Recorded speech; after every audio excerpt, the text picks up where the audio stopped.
Okay, so continuing video 2, I wanted to talk about tone, which is which is a which is a highly subjective topic, of course. But I think there's some best practices we can all agree on. That's my great thing. So when I first embarked on this transition from electric to upright, I'd tried all the different strings you could play on an electric bass. I've played everything from half wounds to flat wounds to labellas to DRs, to GHS. Like, I know how important strings are to the sound of an instrument. But I also recognize that, tone from your pickups and the fretboard, where you're playing, how your right hand is applying, where you're playing along the string and all that stuff. It all sums up to give you an overall tone. Forget about the amp and all that stuff. With an upright,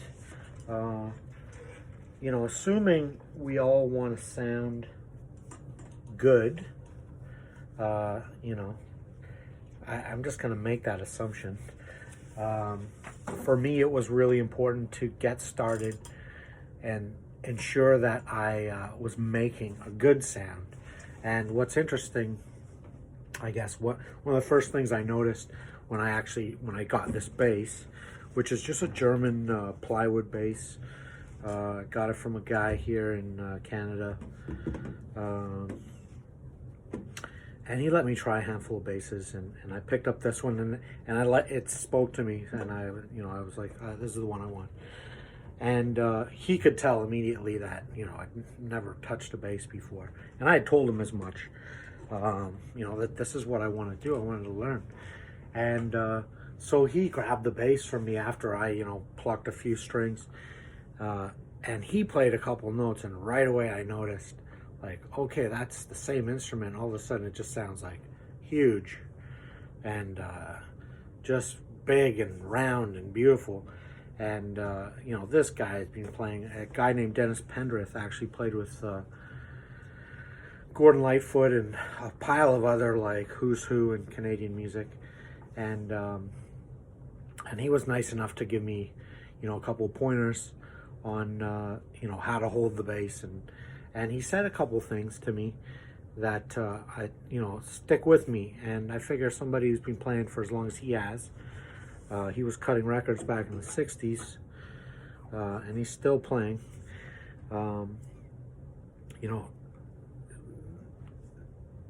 Told me, like, hey, when you're gripping the bass, think about the pressure you're applying to the strings, because it's going to make a difference in the way that note rings, and I think what you'll find is the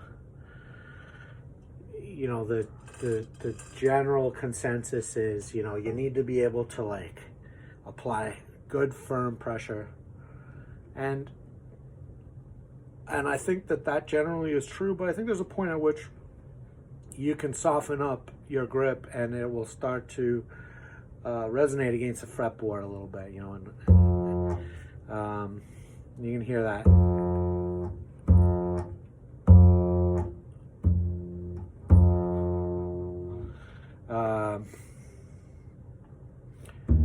And he said, you want your fingers to just float on the notes, and that stuck with me. I thought that was interesting.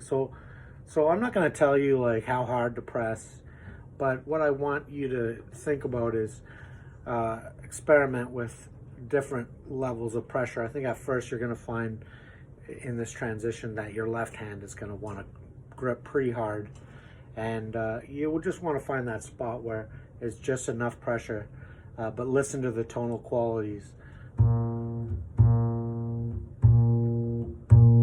There's a difference. The other thing I want to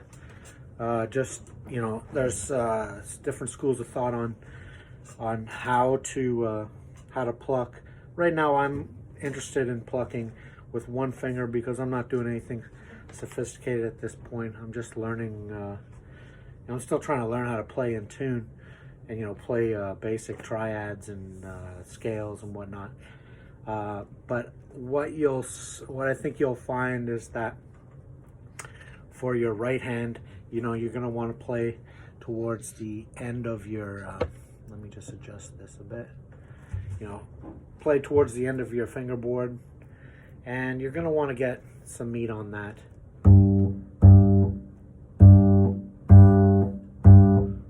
The more meat, and I know you can't really see, but basically I'm getting my knuckle like